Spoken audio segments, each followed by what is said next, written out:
자, 옆 분과 한번 인사하겠습니다. 축복합니다. 사랑합니다. 잘 오셨습니다. 자, 옆 분과 한번 인사하겠습니다. 내일 새벽에 뵙겠습니다. 여러분들 다 이렇게 고백을 하셨습니다.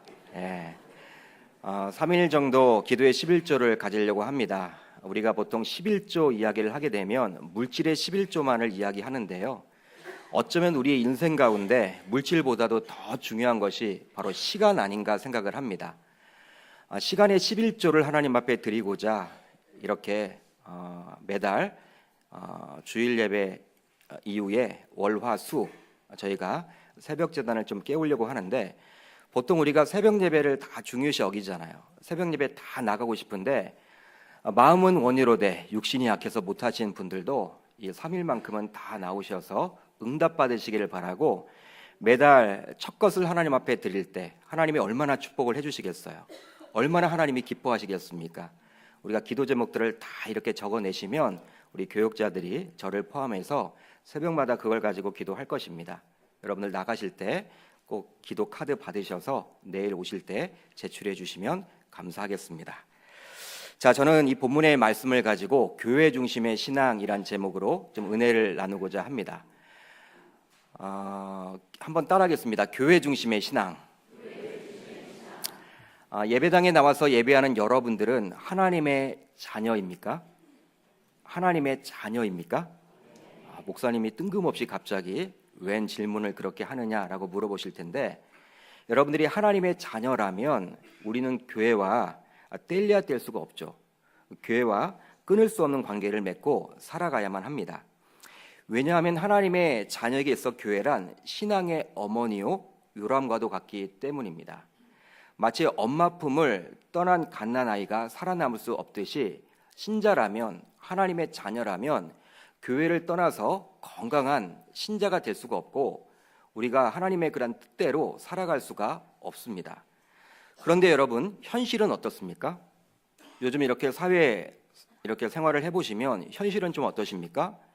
교회 없이도 신앙생활을 할 수 있다는 분들이 점점 늘어나고 있는 시대를 우리는 살아가고 있습니다. 1920년대, 30년대 무교회주의를 주장했던 분들이 있어요. 우리 김교신 목사님을 비롯한 몇몇 분들은요, 무교회주의라고 해서 그러한 운동을 벌였습니다. 일본에 유학 갔다 왔는데 일본에서 우찌무라 간조라는 신학자의 영향을 통해서 이 무교회주의, 교회를 비판하는 운동을 했습니다.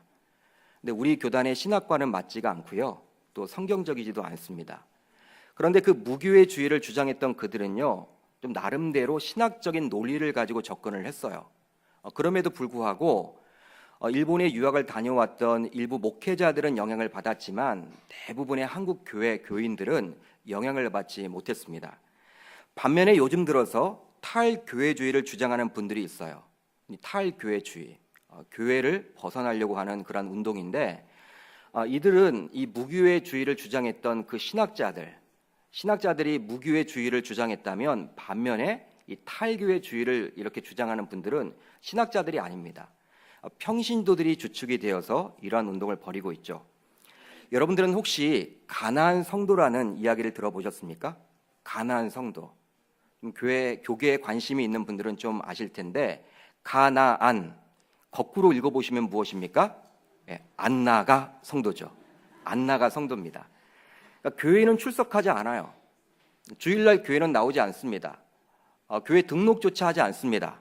그럼에도 불구하고 본인들이 신자라고 이야기하는 분들이에요. 갤럽 조사나 이게 종교 조사를 하게 되면요, 교회는 출석하지 않거든요. 근데 기독교인이라고 동그라미를 칩니다. 그쪽에 체크를 하죠. 적게 잡아도 이 서울에 여러분 한 100만 명 정도의 가나안 신자가 있다 그래요. 젊은 층으로 갈수록 점점 이렇게 늘어나고 있는 추세입니다. 왜 여러분 이렇게 가나안 신자가 늘어날까요? 그들에게 이렇게 여쭤보면 교회 영적 지도자들의 그 세속화, 이것을 여러분 첫 번째 이유로 들더라고요. 또 편리함을 이유로 들고요. 굳이 교회를 내가 다녀야 될 이유가 없다. 성직자들을 보니까, 또 교회 여러 가지 앞장서 일하시는 장로님들, 안수 집사님들, 권사님들을 보니까 교회에 대해서 실망을 했다라는 것이죠. 그런 이유와 함께 교회를 가게 되면 뭐 여러 가지 복잡하고 사람들과 그 관계를 해야 되고 자꾸 물어보기도 하고 옆분과 한번 인사하자고 그러고 자꾸 그러니까 교회를 다니지 않겠다라는 거예요. 요즘에 여러분 우리가 얼마나 편리한 시대를 살고 있습니까? 여러분들이 가지고 있는 그 스마트폰을 통해서 실시간 예배를 할 수 있어요. 또 온라인으로 헌금할 수도 있습니다. 그뿐만 아니라 유명 설교자들의 설교를 다 스케치해서 들을 수도 있는 시대를 우리는 살고 있죠. 이러한 시대적인 탈교회주의 흐름 속에서 저와 여러분들은 성경이 말하는 교회가 과연 무엇인지, 그리고 교회를 누가 세웠는지 정확하게 알아야 합니다. 그래야지만 주변 환경에 흔들리지 않고 교회 중심의 신앙을 지킬 수가 있기 때문이죠. 여러분, 그렇다면 교회란 무엇입니까? 목사가 여러분들에게 질문을 던집니다. 교회란 무엇입니까? 구약 성경을 보게 되면 교회라는 용어는 히브리어로 카알이란 단어를 씁니다. 카알. 이 카알이란 단어는 어떤 단어냐면 소집한다, 부른다 라는 뜻이에요. 그러니까 부른다, 소집한다 라는 의미를 가지고 있죠. 여러분, 신약에서 우리가 신약 성경을 보게 되면 이 에클레시아라는 단어를 사용하는데 이 헬라어 단어를 사용하죠. 에클레시아. 그런데 이 에클레시아 뜻도 역시 밖으로 불러낸다, 부르심을 받은 무리라는 뜻입니다. 그러니까 이 교회라는 용어를 보게 되면 원 의미가 바로 무엇이냐면 하나님께서 잃어버린 영혼들을 예수 그리스도의 복음을 통해서 불렀다라는 거예요. 부르시고 그것으로 끝이 아니라 교회를 통해서 양육하고 훈련시키고 성장시킨다라는 의미를 가지고 있습니다. 여러분 나름대로 교회에 대해서 각자 정의를 내릴 수 있겠죠. 교회는 이러한 모습이다. 교회는 이러한 것이다. 라고 각자 정의를 내릴 수 있겠지만 고린도전서 1장 2절은 교회에 대해서 누구보다도 잘 설명을 해주고 있습니다. 당시 고린도 교회는요, 바울이 2차 전도 여행 중 세운 교회인데요, 고린도라는 도시는 고대 세계에서 가장 타락해 있고 물질적인 도시 가운데 하나였습니다. 한마디로 고린도라는 도시는 이 무역하는 도시였는데 돈이 많다 보니까 세속화된 그러한 도시의 대명사였습니다. 여러분, 돈이 많다 보면요, 사람들이 하나님을 떠나게 되죠. 우리가 여러분 보면 이렇게 도시 가운데서도 잘 사는 도시들이 있습니다. 잘 사는 나라들이 있고 잘 사는 도시들이 있는데 그런 나라들이 하나님을 더 잘 섬길 것 같은데 그렇지 않다라는 거예요. 고린도라는 도시도 당시 이 무역으로 인해서 많은 돈이 들어왔습니다. 또 많은 사람들이 들어왔겠죠. 그렇게 되면 하나님을 잘 섬기면 좋을 텐데 바울이 세웠던 교회임에도 불구하고 세속화된 그러한 것에 따라서 잘 사람들이 모이지 않게 된 거예요. 여러분, 그 고린도에는요, 그 유명한 아프로디테 신전이 있었습니다. 그 신전에서 사람들이 도덕적으로 또 비윤리적으로 성적으로 타락한 그 모로한 모습들을 보이게 있죠. 이러한 상황 속에서 바울은 고린도전서를 이렇게 보냄으로 인해서 교회가 과연 무엇인지를 알려주므로 그들의 신앙이 주변 여건에 요동되지 못하도록 권면을 합니다. 자, 이제 고린도전서 1장 2절을 한번 우리가 같이 읽어보도록 합니다. 시작. 고린도에 있는 하나님의 교회 곧 그리스도 예수 안에서 거룩하여지고 성도라 부르심을 받은 자들과 또 각처에서 우리의 주 곧 그들과 우리의 주 되신 예수 그리스도의 이름을 부르는 모든 자들에게 아멘. 여러분, 1장 2절을 통해서 우리는 교훈을 얻을 수가 있는데 우선 어떠한 교훈을 얻을 수가 있습니까? 교회는 바로 하나님의 교회라는 거예요. 한번 따라합니다. 교회는 하나님의 교회입니다. 오늘 본문 고린도전서 1장 2절 상반절을 보면요, 이렇게 기록이 되어 있어요. 고린도에 있는 하나님의 교회라고 기록을 하고 있습니다. 바로 교회가 누구의 것이냐는 거예요. 교회가 누구의 소유냐는 거예요. 여러분, 교회는 하나님의 교회라고 나와 있습니다. 교회는 누구의 것입니까? 하나님의 것임을 성경은 이야기를 해주고 있죠. 이 하나님의 교회라는 표현은요, 교회가 하나님에게 속한 교회임을 뜻하고 한마디로 교회, 이 하나님이 교회의 주인이란 거예요. 교회를 통치하시는 분은 누구라는 것입니까? 하나님임을 기록하고 있는 것입니다. 그렇다면 왜 교회의 주인은 하나님일까요? 여러분, 성경이 그렇게 쓰여 있으니까 그렇게 우리가 봐야만 합니까? 예, 그걸 믿으셔도 되지만 성경은 보다 더 구체적으로 보충해주고 설명해 줍니다. 마태복음 16장 18절을 보면요, 왜 우리가 교회의 주인이 하나님인지 잘 기록이 되어 있죠. 마태복음 16장 18절을 같이 읽어봅니다. 시작. 또 내가 내게 이르노니 너는 베드로라. 내가 이 반석 위에 내 교회를 세우리니 음부의 권세가 이기지 못하리라. 아멘. 여러분, 누구의 말씀입니까? 예수 그리스도의 말씀이죠. 예수님이 우리에게 주신 말씀이에요. 예수님이 지금 어떻게 표현을 하고 있습니까? 교회를 가리켜 누구의 교회? 내 교회다, 나의 교회다 라고 이야기를 하고 있어요. 이것은 굉장히 중요합니다. 성경의 주인공이 누구입니까, 여러분? 성경은 누구에 관한 이야기예요? 예수님에 관한 이야기인데, 예수님이 친히 자신의 입을 열어서 내 교회다 라고 이야기를 해주고 있는 거예요. 교회의 소유가 누구인지 정확하게 이야기를 해주고 있는 것이죠. 그런데 여러분, 이 본문이 왜 중요하냐면 천주교에서 오해를 합니다. 천주교에서는 이 본문에서 내가 이 반석 위에의 반석을 베드로라고 이야기를 해요. 베드로이기 때문에 베드로 위에 예수님께서 교회를 세웠다. 그렇기 때문에 초대 교황인 이 베드로가 중요한 것이고, 이 교황이 정말 중요하다. 교회 머리 위에 있다. 이렇게 여러분 여기는 것입니다. 이러한 논리를 가지고 있는 것이죠. 교황의 권위가 여러분들 교회 머리 위에 있는 거예요. 그렇게 여러분 천주교에서는 이 본문을 그렇게 해석을 합니다.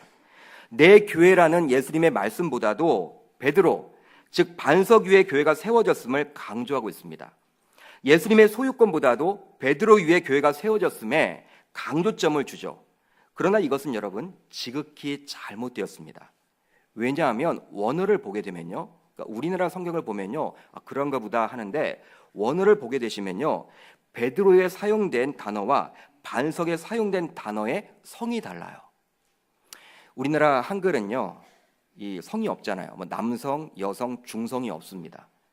그런데 성경을 보게 되면, 헬라어를 보게 되면요, 성이 있어요. 아마 독일어를 전공하신 분들도, 불어를 전공하신 분들도 성이 있음을 알 텐데, 이 헬라어는 얼마나 구체적으로 자세히 기록이 되어 있는지 몰라요. 그런데 베드로라는 단어는요, 어떤 성이냐면 우리 남성 단수입니다. 그런데 이 반석이란 단어는 같아요. 그런데 여성 단수로 기록이 되어 있죠. 그렇기 때문에 서로 다른 것을 지칭한다고 보셔야 돼요. 이 베드로가 반석이 아니라는 것입니다. 다른 거예요. 성이 다르기 때문에. 따라서 여러분 이 본문을 다음과 같이 해석하면 좋습니다. 제가 여러분 한번 읽어드리도록 하겠습니다. 너의 이름은 베드로라. 그리고 내가 고백한 진리는 반석이라. 내가 그 고백한 진리 위에 내 교회를 세우리라. 이 말이에요. 베드로는 어떠한 고백을 했습니까? 이 본문 앞에 보면요, 주는 그리스도시요 살아계신 하나님의 아들이시니이다. 이런 고백을 했거든요. 이 고백이 여러분 100점짜리 고백입니다. 100점짜리 고백이니까 예수님이 너무나 기뻐서, 그래 너의 고백 위에 내가 교회를 세우겠다. 그렇게 이야기를 하는 거예요. 그러니까 베드로의 인격 위에 교회를 세우는 것이 아니라 너의 그 주는 그리스도시요 살아계신 하나님의 아들이라는 그 고백 위에 내 교회를 세우겠다라는 거예요. 여러분, 수제자였던 그 베드로에게 교회 통치를 다 맡긴 게 아닙니다. 우리 주님께서는 그 베드로의 고백 위에 직접 자신이 통치하실 그 교회를 세우셨다라고 오늘 본문은 이야기를 하고 있죠. 아무튼 내 교회라는 표현, 이 예수님의 말씀에 근거해 볼 때 교회의 주인은 바로 누구입니까? 예수님이신 하나님임을 우리는 알 수 있는 것이죠. 또 한 구절을 보도록 하겠습니다. 사도행전 20장 28절이에요. 우리 한번 같이 읽도록 합니다. 시작. 여러분은 자기를 위하여 또는 온 양떼를 위하여 삼가라. 성령이 그들 가운데 여러분들을 감독자로 삼고 하나님이 자기 피로 사신 교회를 보살피게 하셨느니라. 아멘. 이 부분에 여러분 한번 주목을 해보시기를 바라요. 하나님이 자기 피로 사신 교회다. 자기 피로 사셨다. 교회는 하나님이 자신의 피, 곧 예수 그리스도의 피로 사신 교회입니다. 피는 생명이기에 예수님의 생명으로 사신 것이 바로 무엇입니까? 교회라는 거예요. 그 값은 이루 헤아릴 수가 없죠. 피라는 생명까지 값으로 치루었기에 교회는 누구의 것입니까? 하나님의 것이라는 거예요. 여러분, 교회가 뜬금없이 갑자기 나타난 것이 아니라 하나님이 피값으로 세우셨다라는 거예요. 피값으로. 여러분, 피가 얼마나 귀해요. 생명 아닙니까? 피가 없으면 사람은 죽습니다. 여러분, 그 피를 흘리시면서 이 교회를 세우셨다라는 사실. 그렇기 때문에 교회의 주인은 누구입니까? 하나님입니다. 하나님이에요. 교회에 이렇게 새로 등록한 새신자들을 보게 되면요, 다른 교회에서 오신 그러한 분들 말고 정말 생짜 새신자들 있지 않습니까? 전도를 통해서 오신 분들. 그러니까 이런 분들 이렇게 만나서 제가 이렇게 쭉 강의를 해보면요, 나중에 제가 이런 교회론 강의를 할 때 여러분, 교회는 누가 주인입니까? 라고 여쭤봐요. 그러면 여러분, 다양한 대답이 나옵니다.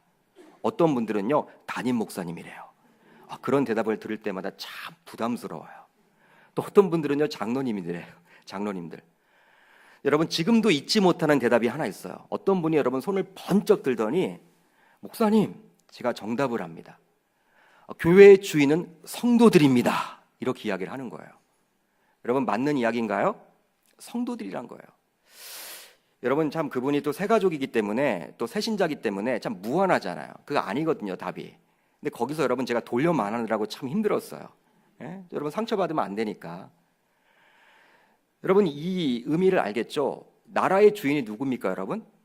이 국가의 주인이 누구예요? 자유민주주의 국가를 살고 있는 우리들은 이 국민이라고 이야기를 하죠. 헌법에 나와 있죠, 여러분. 대통령이 아닙니다. 위정자들이 아닙니다. 나라의 주인 누구예요? 국민들이에요. 그러한 논리를 가지고 교회에 보니까 성도들이 많기 때문에 성도요라고 이야기를 하는 것이죠. 그러나 여러분, 교회의 주인은 담임 목사인 저도 아니고, 우리 장로님들도 아니고, 중직자들도 아니고, 여기에서 예배하는 성도님들도 아닙니다. 바로 교회의 주인은 누구입니까? 여호와 하나님인 줄 믿으시길 바랍니다. 우리 주변에 이 안상훈 씨를 구세주로 믿는 하나님의 교회, 세계복음선교협회가 곳곳에 있어요. 참 좋은 말은 여러분, 이단들이 다 갖다 붙입니다. 하나님의 교회. 하나님의 교회가 여러분 맞거든요. 교회의 주인은 하나님이시니까. 근데 여러분, 하나님의 교회만 하는 것이 아니라 세계복음선교협의회, 선교도 들어가 있고 복음도 들어가 있고 다 들어가 있습니다. 신천지도 여러분 얼마나 좋은 용어예요. 성경적이거든요. 예? 기쁜 소식도 여러분 얼마나 좋습니까? 이단들은 다 갖다 붙여요.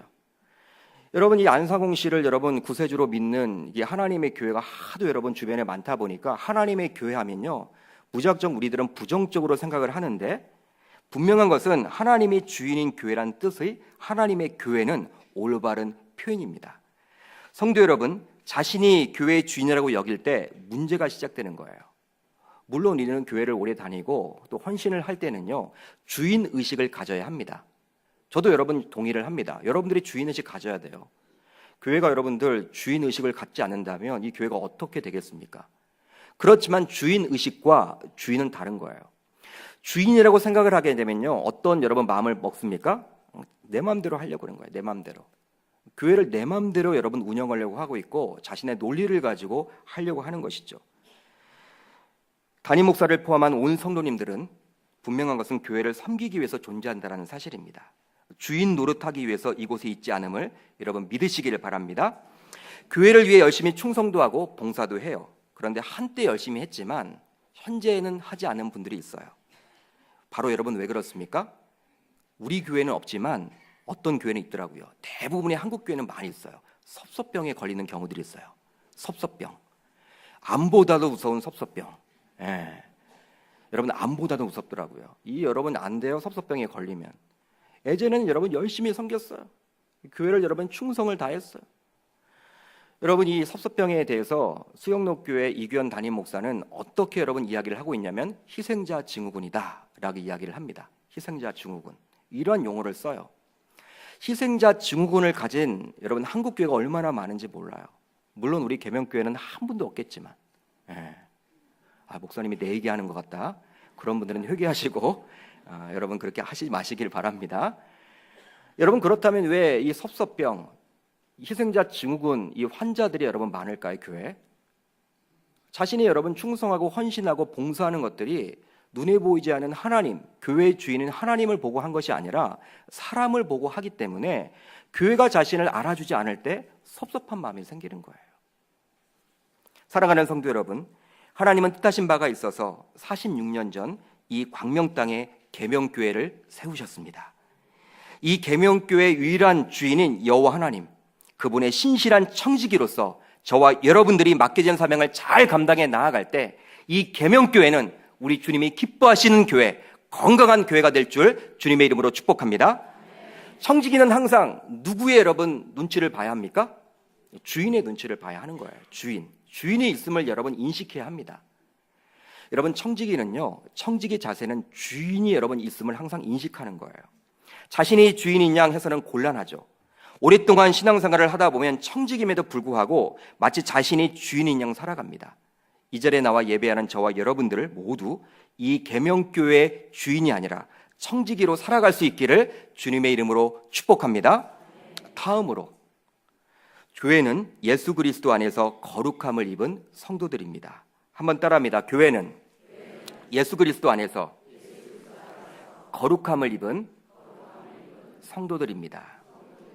여러분, 오늘 본문 고린도전서 1장 2절 중반절을 보면 이렇게 기록이 되어 있죠.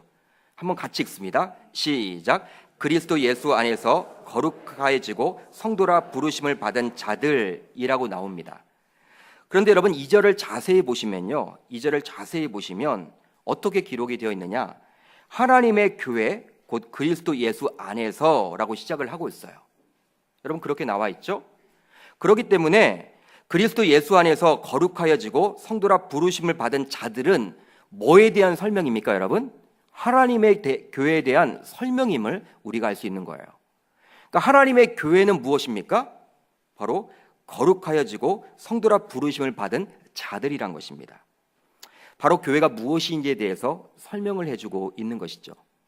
사람들 안에 신자들조차도 교회하면 보통 건물을 이야기하는 경우들이 많이 있습니다. 건물이다. 계명교회 하면 이 예배당이다. 이 건물이다라고 이야기를 해요. 여러분, 광명역에서 택시를 타고 철산동에 있는 계명교회 갑시다라고 이야기를 하면 기사는 어디다 여러분 우리를 데려다 줍니까? 이 계명교회 앞에다 데려다 줍니다. 제가 부산에서 이 면접을 보러 올 때 여러분 택시를 타고 왔는데 딱 여러분 계명교회를 알고 계시더라고요. 딱 이 앞에 여러분 딱 데려다 주는 거예요. 사람들이 교회라고 여기기 때문에, 이 건물 자체를 교회라고 여기기 때문에 그리 하는 것이죠. 그런데 오늘 본문을 자세히 보십시오. 진정한 교회는 건물이 아니라 무엇입니까? 거룩함을 입은 성도라는 거예요. 에베소서 1장 1절을 보면요, 하나님의 뜻으로 말미암아 그리스도 예수의 사도된 바울은 에베소에 있는 성도들과 그리스도 예수 안에 있는 신실한 자들에게 편지하노니라고 나옵니다. 에베소에 있는 성도들, 이렇게 여러분 분명히 나와 있죠. 에베소서는 사도 바울이 옥안에서 서신서를 썼어요. 옥중 서신이라고 이야기를 하는데, 여러분 누구에게 여러분 썼습니까? 에베소 교회에게 쓴 편지입니다. 에베소 교회. 편지 형식이기 때문에 발신자가 있고 수신자가 있습니다. 발신자는 누구입니까, 여러분? 한번 1장 1절을 다시 한번 띄워주시면 좋을 텐데요. 에베소서 1장 1절. 여러분, 누가 여러분 발신자예요? 사도된 바울이죠. 그렇다면 수신자는 누구입니까? 받는 사람들은 누구입니까? 에베소에 있는 성도들이라고 나와 있습니다. 분명히 이 편지를 에베소 교회에 보냈는데 지금 성경은 어떻게 이야기를 합니까? 에베소에 있는 성도들이라고 이야기를 해요. 그렇기 때문에 교회는 무엇입니까? 성도들임을 알 수가 있는 것이죠. 그렇다면 왜 성도들을 가리켜 교회라고 할 수 있을까요? 여러분, 왜 교회라고 할 수 있을까요? 사도행전 20장 28절을 보면요, 잘 기록이 되어 있죠. 하나님이 자기 피로 사신 교회라고 나오는데요, 하나님이 친히 교회를 위해서 피값을 치루었다라는 의미입니다. 하나님은 독생자 예수 그리스도를 통해서 그분이 십자가에 달려 돌아가심으로 저와 여러분들을 구원하셨습니다. 주인된 저와 여러분들을 구원하셨어요. 그런데 그 피값으로 무엇도 세우셨습니까? 교회도 세우셨다라는 거예요. 그 예수 그리스도의 피값으로 구원받은 거룩한 성도인 저와 여러분들이 바로 무엇입니까? 그러기 때문에 교회라는 것이죠. 이러한 논리를 여러분들이 가지고 보시면 되는 것입니다. 따라서 진정한 의미의 교회는요, 건물이 아니라 바로 주 예수 그리스도를 구주로 고백하는 저와 여러분들입니다. 즉 그리스도인의 모임은요, 모두 교회라고 할 수 있는 거예요. 오늘 우리 교사 기도회를 했다고 하는데 교사들의 그러한 기도회도 바로 무엇입니까? 교회입니다. 안수 집사님들이 모임을 갖게 되면요, 그 모임도 무엇입니까? 교회예요. 권사님들의 여러분 기도회도 마찬가지고 성가대 여러분 연습도 마찬가지입니다. 구역 모임도 교회입니다. 여러분 그 자체가 교회가 아닌 것이 아니라 거기에 참여한 저와 여러분들 때문에 교회가 되는 것이죠. 사랑하는 성도 여러분, 성도라는 단어는 바로 거룩할 성자에 무리도자를 사용합니다. 바로 거룩한 무리라는 뜻이죠. 성도라는 단어에 이미 거룩함이 녹여져 있는 거예요. 그러기에 카톨릭에서는요, 아무나 성인이라고 이야기를 하지 않습니까? 여러분 성인이 되려면요, 카톨릭에서는요, 로마 교황이 이렇게 허락을 해야 돼요. 로마 교황이 세우는 거예요. 그걸 득해야지만 성인 칭호를 받습니다. 반면에 우리 개신교에서는요, 교회 처음 나오게 되면 성도라고 부르고 직분을 받지 못한 분들을 평신도라는 의미에서 성도라고 하는데, 여러분 이 성도는 정말 귀한 거예요. 정말 귀한 것입니다. 교회 직분상 계급의 의미로 보아서는 아니 되는 것이죠. 즉 집사가 되기 전에 잠시 불리어지는 개념으로 보아서는 아니 되는 것입니다. 저는 목사이기 전에 여러분 무엇입니까? 성도입니다. 여러분들은 권사이기 전에 여러분 무엇입니까? 성도예요. 여러분들은 집사이기 전에 무엇입니까? 성도라는 사실입니다. 여러분, 교회의 건물은, 교회는 건물이 아니라 저와 여러분들입니다. 믿으십니까 여러분? 아멘이십니까? 그러니 교회에서 중요한 것은 이 건물이 아니에요. 이 건물이 아닙니다. 이 건물이 아니라 바로 저와 여러분들이 중요합니다. 아무리 건물을 화려하게 짓고 누가 보기에는 여러분은 뭐 정말 크게 짓고 백화점보다도 더 아름다운 여러분 교회를 지어도 사람이 그곳에 없다. 성도님들이 그곳에 없다. 진정한 건강한 교회라고 할 수 없습니다. 보잘것없는 교회들이 있죠, 여러분. 뭐 상가에서 드려지는 예배, 뭐 냄새가 나고 시골에 가보면요, 여러분들 그런 교회들이 많이 있잖아요. 이 교회라고 할 수 있나? 그런 교회일지라도 성도들이 있다면 그건 건강한 교회고 진정한 교회라는 사실이에요. 그런데 한 가지 더 살펴볼 것은 고린도전서 1장에 나온 성도라 부르심을 받은 자들, 또 에베소서 1장에 나와 있는 에베소에 있는 성도들이란 구절에서 공통적으로 볼 수 있듯이 복수형으로 쓰여져 있다는 것입니다. 여러분 고린도전서 1장에 어떻게 나와 있습니까? 성도라 부르심을 받은 자들이라고 나와 있고요. 에베소 1장에 어떻게 나와 있습니까? 에베소에 있는 성도들이라고 단수형이 아니라 공통적으로 복수라고 기록이 되어 있어요. 그러니까 성도들이란 거예요. 교회라는 성도들이래요. 저와 여러분들 모두를 말하는 것이죠. 그렇기 때문에 교회가 주님의 뜻에 따라 진정한 교회, 건강한 교회가 되려면 나 하나쯤이야 하는 생각을 버리셔야 하는 것입니다. 보통 성도들이 많다 보면요, 큰 교회일수록 그래요. 큰 교회일수록 거기는 뭐 사람이 많으니까 그 교회는 일꾼도 많겠다. 그렇지 않아요. 저도 대형 교회 있어 봤는데 하시는 분들이 몇 가지씩 하십니다. 어느 교회나. 보통 여러분 한 10% 정도? 그게 여러분 세상적인 원리인데 교회에도 뭐 많은 교회는 한 20%. 그 정도만 여러분 막 일을 하시고 다 대부분들은 나 하나쯤이야. 우리 교회는 나 없어도 많은 분들이 있는데 나는 집도 멀고 나는 나이도 있고 굳이 내가 이것을 해서 뭘 득이 있겠나? 나 하나쯤이야. 나는 안 나가는 게, 나는 안 하는 게 교회를 돕는 거야. 이렇게 여러분 생각하시는 분들이 있는데요. 하나님이 뭔가 이유가 있어서 많고 많은 교회 가운데 저와 여러분들을 이 계명교회에 불러주셨어요. 그리고 출석해 하셨습니다. 여러분 광명에도 얼마나 많은 교회가 있겠습니까? 수백 개의 교회가 있잖아요. 그 교회 가운데 저와 여러분들을 이 계명교회에 불렀다라는 것은요, 하나님이 섭리 가운데 저와 여러분들을 보내주신 것입니다. 저도 마찬가지잖아요. 여러분 이 계명교회 담임으로 왔다라는 것은요, 하나님이 해주신 거지. 여러분 제가 오고 싶다고 해서 여러분 올 수 있는 교회가 아니잖아요. 여러분들도 마찬가지입니다. 내가 내 의지를 가지고 등록했지만 여러분 내가 등록한 것이 아니라 하나님이 태초 전부터, 창세 전부터 섭리 가운데 2018년도 오늘 이 3월 첫 예배를 이곳에서 드리도록 해주신 것입니다. 여러분 그렇다면 여러분들 모두 적극적으로 교회에 참여하고 사랑할 때 이 계명교회는 보다 건강한 교회, 또 진정한 교회가 되는 것이죠. 초등학교 고학년 부서나 중등부를 가고 있는 교육자들은요, 항상 수련회를 앞두고 고민에 빠져듭니다. 어떤 고민을 하게 되냐면, 여러분 말을 참 안 듣잖아요. 이 중학교 2학년 아이들 얼마나 여러분들 참 대단합니까? 여러분 참 이렇게 키워보면 여러분들 참 사춘기잖아요. 이제 초등학교 한 고학년 정도만 되면요, 사춘기가 오는데, 여러분 사춘기는 여러분들 참 이 갱년기를 여러분 그것보다 더 여러분 더 어려운 그런 증세 같아요. 얼마나 여러분 힘들지 몰라요. 갱년기도 힘들지만 이 여러분 사춘기를 감당할 수가 없어. 부모들이 얼마나 힘들지 몰라. 여러분 이 아이들을 이제 수십 명, 수백 명 데려가게 되면요, 뭐 집회 시간에는 여러분 아이들이 잘 참석을 하잖아요. 집회 시간에는.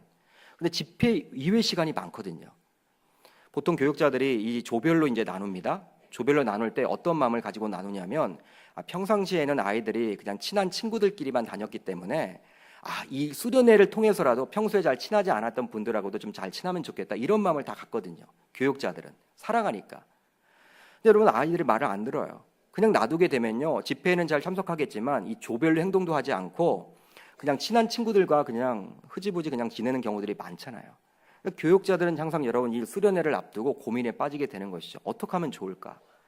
저는 여러분 아이디어가 하나 있었습니다. 어떤 아이디어냐면요, 여러분 수련회 가기 전에 이 1000개짜리 이 피스로 되어 있는 이 퍼즐을 가져가요. 1000개짜리 퍼즐을 가져갑니다. 이 퍼즐을 조 숫자만큼 여러분 이렇게 가져가요. 그리고 처음 오리엔테이션을 할 때, 야 너희들 이제 이 조별로 다 이 퍼즐을 줄 텐데, 이 퍼즐을 가장 먼저 맞추는 조에게는 에버랜드를 갈 수 있는 이렇게 상품권을 주겠다. 아니면 롯데월드를 갈 수 있도록 해주겠다. 물론 집회 시간에는 안 되고 쉬는 시간에만 해야 돼. 그리고 너희들 그냥 혼자 하면 안 되고 이 조원들이 모두 참여해야 해. 여러분 이 이야기가 끝나는 순간 이제 아이들은요, 정말 이제 경쟁을 하기 시작합니다. 왜? 에버랜드에 가기 위해서, 롯데월드에 가기 위해서. 얼마나 열심인지 몰라요. 밥도 안 먹어요, 여러분들. 밥 먹는 게 중요한 것이 아니야. 조원들의 여러분 모여 앉아가지고 그걸 맞추기 시작해요. 여러분들 1000개짜리 피스 맞추기가 쉽습니까? 어렵습니까? 쉽지 않아요. 쉽지 않아요. 해보니까 여러분 쉽지 않아요. 또 사람이 많으면 많을수록 한 5명까지는 좋아. 근데 5명이 넘어가면요, 이제 헷갈려. 서로 자신들이 여러분 이제 사공이 되어서 너무 많다 보니까 못하는 거야. 그 가운데 여러분 꼭 문제되는 아이들이 있죠. 각 조별로 한두 명씩은 꼭 있습니다. 자신이 나중에 딱 1000개 딱 맞출 때 자신이 맞추겠다라는 거예요. 슬그머니 여러분 딱 빼죠. 맞춘 척하면서 자기 주머니에 넣어요. 그리고 나중에서 여러분 이제 998개, 990개가 되었는데 이 한 개가 모자라는 거예요. 근데 그때 가서 여러분 또 미안하니까 꺼내질 못하는 거예요. 근데 그러한 조를 보게 되면요, 이 1000개를 맞추지도 못하고 999개로, 998개로 맞춰서 에버랜드를 못 갑니다. 여러분들 이러한 것들을 보게 되면요, 우린 무엇을 알 수가 있을까? 바로 여러분 교회가 그렇다라는 거예요. 여러분들이 나 하나쯤이야, 우리 교회는 뭐 많은 분들이 있는데 내가 섬기지 않아도, 내가 봉사하지 않아도 나는 주일만 출석하면 되지, 이런 생각을 갖게 되면요, 1000개짜리 피스가 여러분들 990개, 999개가 되어서 여러분 완전한 피스가 되지 못하는 것과 마찬가지로 여러분 정말 주님이 기뻐하시는 교회, 건강한 교회가 되지 못한다라는 사실입니다. 에베소서 1장 22절 23절을 보면요, 또 만물을 그의 발 아래에 복종하게 하시고 그를 만물 위에 교회의 머리로 삼으셨느니라. 교회는 그의 몸이니 만물 안에서 만물을 충만하게 하시는 이의 충만함이니라 라고 나와 있습니다. 바로 교회와 주 예수 그리스도와의 관계를 이야기하고 있죠. 바로 여러분 어떻게 기록을 하고 있습니까? 교회의 여러분들 머리는 누구입니까? 예수 그리스도라라고 이야기를 하고 있고, 교회는 바로 예수님의 몸이라는 거예요. 여러분 우리 몸은 어디에 여러분 우리의 그런 몸은 여러분 어디에 여러분 지시를 따릅니까? 머리의 지시를 따르죠. 머리가 여러분들 지시하지 않았는데 팔다리가 여러분 자연스럽게 막 움직인다. 빨리 병원에 가보셔야 합니다. 문제가 있는 거예요. 나는 여러분 오른쪽으로 가고 싶은데 자꾸 왼쪽으로 가게 된다. 이건 여러분 문제가 있는 거예요. 뭐 호르몬의 문제일지 뭐 신경의 문제일지 빨리 병원에 가보셔야 하는 것이죠. 그러니까 가장 중요한 게 여러분 머리거든요. 근데 교회의 머리가 누구라는 것입니까? 그리스도라는 거예요. 그렇다면 교회의 운영은 누가 하셔야 된다는 것입니까? 그리스도가. 그러니까 주님이 원하는 방향으로 나아가는 것이 바로 올바른 교회, 건강한 교회, 진정한 교회임을 이 본문은 이야기를 할 수 있는 것이죠. 교회가 예수의 몸이라면 몸 안에는 여러 가지 기관들이 있잖아요. 어느 것 하나라도 소홀히 할 수가 없는 것입니다. 저와 여러분들도 마찬가지라고 생각을 합니다. 우리 모두가 합쳐져야 몸이 됩니다. 계명교회가 되는 것이고 몸이 되는 거예요. 즉 저와 여러분들 각자는 각 기관들을 말하고 있어요. 어느 기관 하나 중요하지 않은 기관은 없습니다. 모두 중요합니다. 사소하게 보이는 기관 하나가 심하게 되면요, 몸 전체에 영향을 미치잖아요. 제가 이번 주에 이 손톱을 여러분 좀 다쳤어요. 손톱을 여러분 좀 깊이 이렇게 깎게 되어서 여러분 이게 쓰다리는 거 있죠. 뭐 종이를 집을 때도 그렇고 뭔가 물건을 집을 때도 이 왼쪽에 있는 여러분 이 가운데 손가락 하나를 다치니까 이 손톱 하나를 다쳤는데 뭐 대수롭지 않게 생각을 했는데요. 점점 갈수록 여러분 이렇게 아프더라고요. 우리 여러분 몸도 마찬가지라고 생각을 합니다. 아, 나 하나쯤이야. 누군가는 하겠지. 아, 우리 교회는 많은 사람들이 있는데 굳이 내가 해야 되나? 이런 마음을 갖게 되면요, 우리 교회가 건강한 교회가 될 수 없다라는 것입니다. 따라서 저와 여러분들 모두 각 기관으로서 나 하나쯤이야 하는 마음 대신에 적극적으로 교회를 위해 헌신하고 봉사하고 살아가시기를 바랍니다. 그것이 바로 계명교회를 건강하게 세워나가는 길이라는 거예요. 여러분, 계명교회가 건강한 교회가 되기를 원하십니까? 누구보다도 저는 계명교회가 이 광명땅뿐만 아니라 민족복음화를 꿈꾸고 세계복음화를 꿈꾸는 하나님 나라의 비전 공동체를 이루는 이 제자들의 공동체가 되기를 원하고, 특별히 무엇보다도 건강한 교회가 되기를 원해요. 건강한 교회가 되기를 원한다면 저와 여러분들은 어떻게 하셔야 되겠습니까? 여러분, 우리가 기관이라는 거예요. 기관. 이 몸이라는 거예요. 이 계명교회가 몸이라면 우리가 기관인데, 우리들이 바로 교회에 적극적으로 참여하고 교회를 사랑하고 교회를 아낄 때 바로 우리 교회가 바로 건강한 교회가 될 수 있는 것입니다. 성도 여러분, 세상 속에서 교회가 부정적으로 비춰지는 경우가 너무도 많아요. 너무도 많아요. 요즘에 언론, 매스컴을 통해서 이 교회가 여러분 얼마나 부정적으로 비춰지고 있습니까? 그렇다 하더라도 신자라면 이 세상의 논리를 그대로 따라서는 곤란합니다. 이 땅에 있는 교회가 완벽할 수는 없습니다. 어떤 분들은 교회에 실망했다라고 이야기하는데, 저는 그 기대감은 좋은데 실망하지 마시길 바라요. 여러분, 우리가 교회잖아요. 저와 여러분들이 교회라고 이야기를 했잖아요. 구원을 받았지만 우리가 완벽합니까, 여러분? 여기 완벽한 사람이 있어요? 완벽한 사람이 없으면 우리가 교회라면 이 한국 교회가 여러분 완벽할 수가 없는 것이죠. 그렇지만 우리 주님은 이 불완전하게 보이고 완벽할 것처럼 보여지지만 완벽하지 못하는 이런 교회를 보면서도 우리 주님께서는 다음과 같이 생각을 하세요. 바로 에베소서 5장 27절인데 한번 같이 읽습니다. 시작. 자기 앞에 영광스러운 교회로 세우사 티나 주름 잡힌 것이나 이런 것들이 없이 거룩하고 흠이 없게 하려 하심이라. 아멘. 자기 앞에 영광스러운 교회로 세웠다라는 거예요. 우리가 보기에 불완전하게 보입니다. 우리가 보기에 교회 같지 않은 교회처럼 보여요. 왜 그 교회는 그럴까? 왜 교회가 한국 교회가 이래? 여러분, 우리는 그렇게 생각을 할지 몰라도 우리 주님께서는, 하나님께서는, 교회의 주인인 우리 주님께서는 그 교회조차도 어떻게 보신다라고 나와 있습니까? 바로 영광스럽게 보신다라는 사실입니다. 그러게 우리는 교회가 아무리 세상에서 욕을 먹고 부정적으로 비춰지더라도 교회 중심의 신앙을 해나가셔야 하는 거예요. 여러분, 우리가 예수를 믿는다고 하면서 교회를 떠나서 신앙생활을 제대로 할 수 있을까? 저는 그런 생각을 한번 해봅니다. 성도들 가운데 예수님만 믿으면 되지 뭐 교회가 왜 필요합니까? 여러분, 예수님을 제대로 믿으면요, 그 예수님을 제대로 믿으면 그 예수님에 관한 기록인 성경을 자세히 보셔야 하고요, 그 성경을 보게 되시면 교회 중심의 신앙에 대해서 정확하게 논의를 하고 있는 것입니다. 사랑하는 성도 여러분, 하나님께서는 이 계명교회가 건강한 교회, 진정 성경적인 교회, 하나님의 마음을 흡족해 하고 기쁘시게 하는 교회가 되기를 원하세요. 그렇다면 우리가 이 교회를 섬기고 있는데 어떻게 하셔야 되겠습니까? 바로 하나님이 영광스럽게 보신다라는 그 사실로 인해서 우리가 비록 어떨 때는 교회가 실망스럽고 힘들고 어렵고 한국 교회를 원망하게 되고 교회를 떠나려고 하는 그 마음이 생길지라도 우리 주님을 정말 믿는다면 주님이 정말 영광스럽게 보기 때문에 그 주님 때문에 이 교회를 사랑하고 주님 때문에 이 교회를 아끼고 주님 때문에 이 교회 중심의 신앙생활을 가져야 될 줄 주님의 이름으로 축복합니다. 이곳에서 예배하는 저와 여러분들 모두 교회 중심의 신앙인들이 다 되셔서 주님의 마음을 기쁘시게 하기를 주의 이름으로 축복합니다.